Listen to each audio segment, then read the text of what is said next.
अस्सलामुअलैकुम, welcome to my channel. बदहज़मी से बचना है तो आहिस्ता आहिस्ता खाएं। पेट की गैस को दूर करता है तो उबले चावलों में इमली खा लो, पेट की गैस ख़त्म हो जाएगी। मीठी और गर्म चीज़ों के बाद पानी ना पिएं, इससे दांत खराब हो जाते हैं। कान में तकलीफ़ रहती है या खुजली होती हो, कान में दर्द हो या कम सुनाई देता हो तो कलवंजी के तेल के 2 कतरे सुबह और शाम डाल लें। ज़्यादा चाय पीने से बिनाई कमज़ोर होती है। घुटनों के बल ज़्यादा देर बैठने और काम करने से घुटने नकारा हो जाते हैं। जो बच्चे जल्दी बोलना शुरू कर दें वो बहुत ज़्यादा ज़हीन होते हैं। ज़्यादा मीठी चीज़ों के इस्तेमाल से चेहरे पर झुर्रियाँ आ जाती हैं। शाम को आलू खाने से बवासीर हो जाएगी।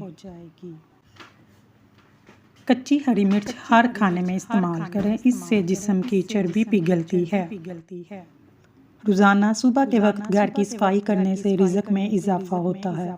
ज़्यादा पानी पियो, गुर्दे खराब नहीं होंगे। ज़्यादा नहाने से फालज की बीमारी नहीं होती। कम मिर्चों और मसालों के इस्तेमाल से कभी मैदा खराब नहीं होता। जुम्मे को और सुबह के वक्त नाखून काटने से घर में नहुसत नहीं फैलती। अगर कान बहता हो तो सरसों का तेल और सफ़ेद प्याज का पानी मिलाकर कान में चंद कतरे डाल लो, इंशाल्लाह आराम आ जाएगा। सुबह नहार मुंह कूदने वाला पानी पीने से चेहरे पर कभी छाइयाँ नहीं पड़ती।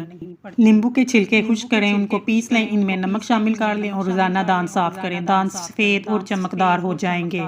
प्याज का पानी निकाल कर चेहरे पर लगाने से चेहरे के दाग धब्बे दूर हो जाते हैं। कच्चा नारियल दिमागी कमजोरी के लिए मुफीद है।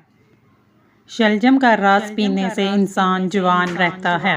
भैंस का कच्चा दूध पीता हो उसको जिंदगी भर कमर दर्द की शिकायत नहीं होती। इमली आलू बुखारा का पानी पीने से जिस्म की चर्बी पिघलती है, चेहरे से कील मुहासे बिल्कुल साफ हो जाते हैं।